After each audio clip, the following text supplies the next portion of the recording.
ఇవాల్టి రోజునంటే కాన్పులు హాస్పిటల్‌లలో జరుగుతున్నాయి. ఆ హాస్పిటల్ వాళ్ళే మున్సిపాలిటీకి గాని, కార్పొరేషన్‌కి గాని, పంచాయతీకి గాని ఇన్ఫర్మేషన్ ఇచ్చేస్తారు. తమ హాస్పిటల్‌లో ఎవరు పుట్టారు? ఏ తల్లిదండ్రులకి ఎవరు పుట్టారు? అబ్బాయా? అమ్మాయా? అన్నది.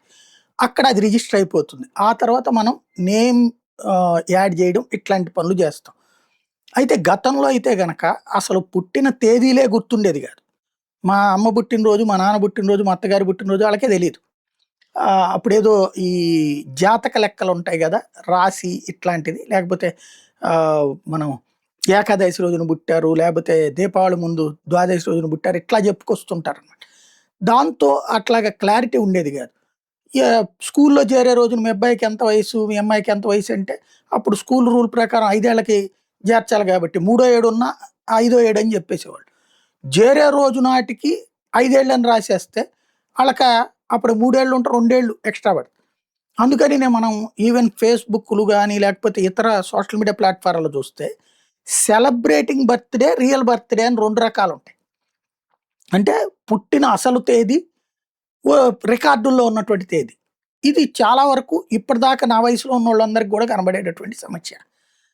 అయితే తర్వాత కాలంలో మారింది. ఇప్పుడైతే ఆ ప్రాబ్లమ్ లేదు. కానీ ఇలాగ డేట్లు చేంజ్ అవ్వడం అన్నటువంటి దాన్ని క్రైమ్‌గా కేస్ పెడితే, ఆ కేసుని తోసిపుచ్చింది అలహాబాద్ హైకోర్టు. పాఠశాలల రికార్డులో పుట్టిన తేదీ వేర్వేరుగా నమోదైనంత మాత్రాన మోసం చేసినట్టుగా భావించొద్దు.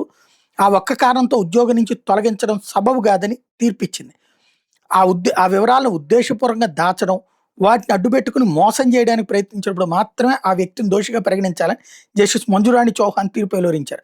ప్రాథమిక పాఠశాల, ఉన్నత పాఠశాలల్లోని రికార్డులో ఒక్కో విధమైన పుట్టిన తేదీలు ఉన్నాయనే ఆరోపణలు రావడంతో ఉపాధ్యాయుడిని ఆ ఉద్యోగం నుంచి ఉత్తరప్రదేశ్ విద్యాశాఖ తొలగించింది. దీన్ని ఉపాధ్యాయుడు హైకోర్టులో సవాల్ చేయడంతో వెంటనే తిరిగి ఉద్యోగంలో చేర్చుకోవాలని ప్రభుత్వానికి ఆదేశాలు జారీ అయ్యాయి. పాఠశాల తదనంతర విద్యా ధృవీకరణ పత్రాలు, ఉద్యోగ నియామక దరఖాస్తుల్లో పుట్టిన తేదీ ఒకే విధంగా ఉన్న విషయాన్ని కోర్టు ప్రస్తావించింది.